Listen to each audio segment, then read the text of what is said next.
మెన్నడు చూడని గడియకు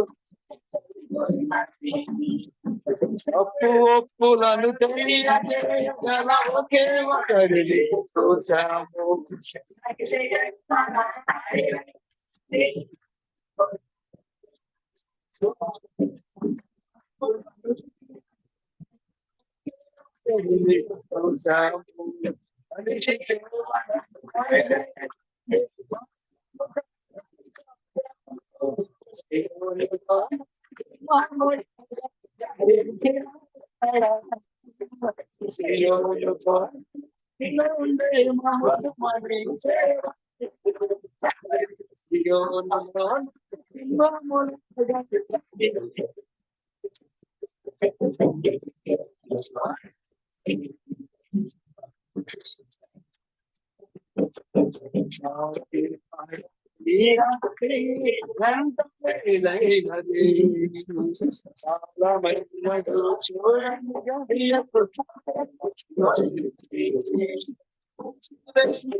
సంగమందు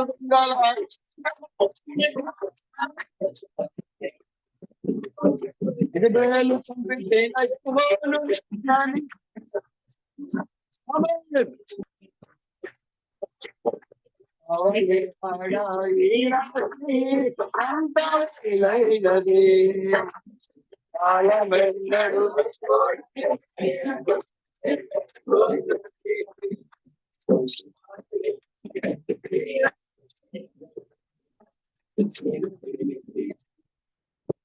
చదువుకోవడానికి జీవులు నిన్న నేను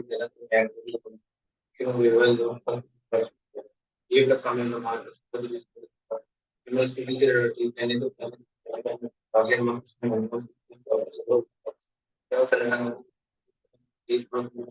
తరపులో మేము ఈ యొక్క సమయంలో శరీరంగా వచ్చి మిమ్మల్ని చేయడానికి బాధ్యత ఈ సమయంలో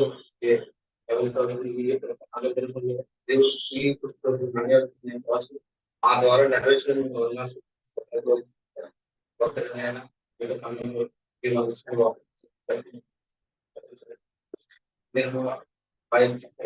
సమయంలో విజయ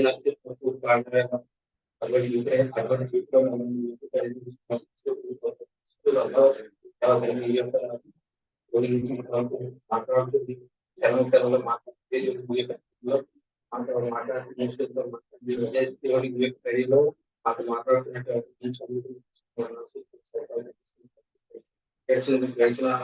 వర్తమానంలో మాట్లాడిన విధానం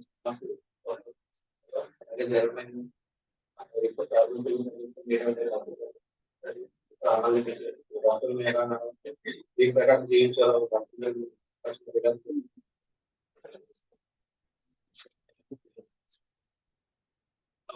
ముగింపు ప్రార్థన సాల్వంతో చేస్తాను.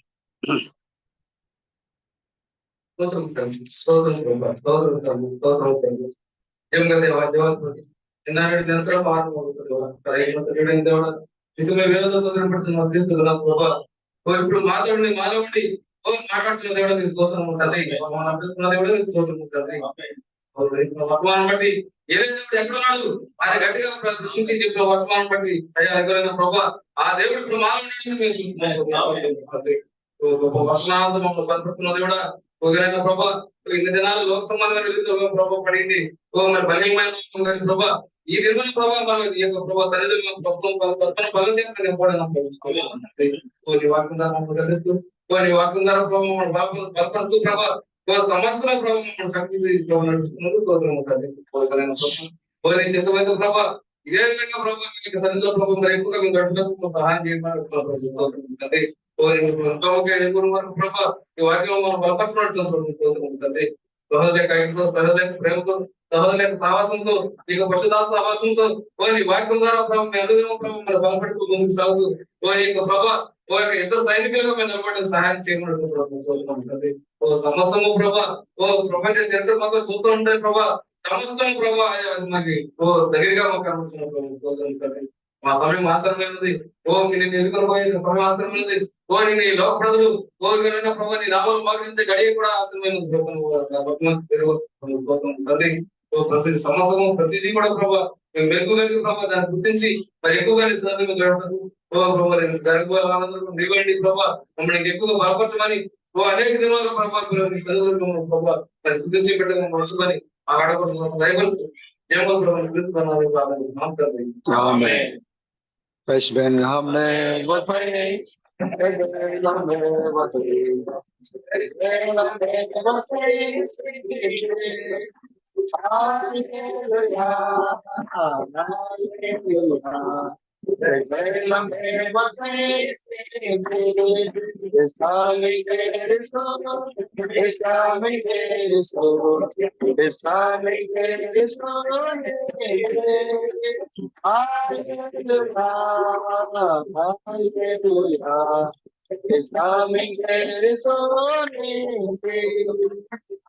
ప్రాణమా యెహోవాను సమర్పించను, నా అంతరంగ సమస్తలను పరిశుద్ధులను సమర్పించను. నా ప్రాణమా యెహోవాను సమర్పించను. ఈ విషయాలను దీన్ని మరువను. ఓ మన రాజులకు రాజును ప్రభులకు ప్రభును మన పెళ్లి ప్రపంచ వ్యాప్తంగా ఎత్తబడి సిద్ధపడుతున్న పరిశుద్ధులకు కృపా సమాధానం ఇప్పుడు ఎల్లప్పుడూ సదాకాలము మనందరికి తోడి నడిపించిన గాక. ఆమేన్ ఆమేన్ ఆమేన్. అందరికీ అందరూ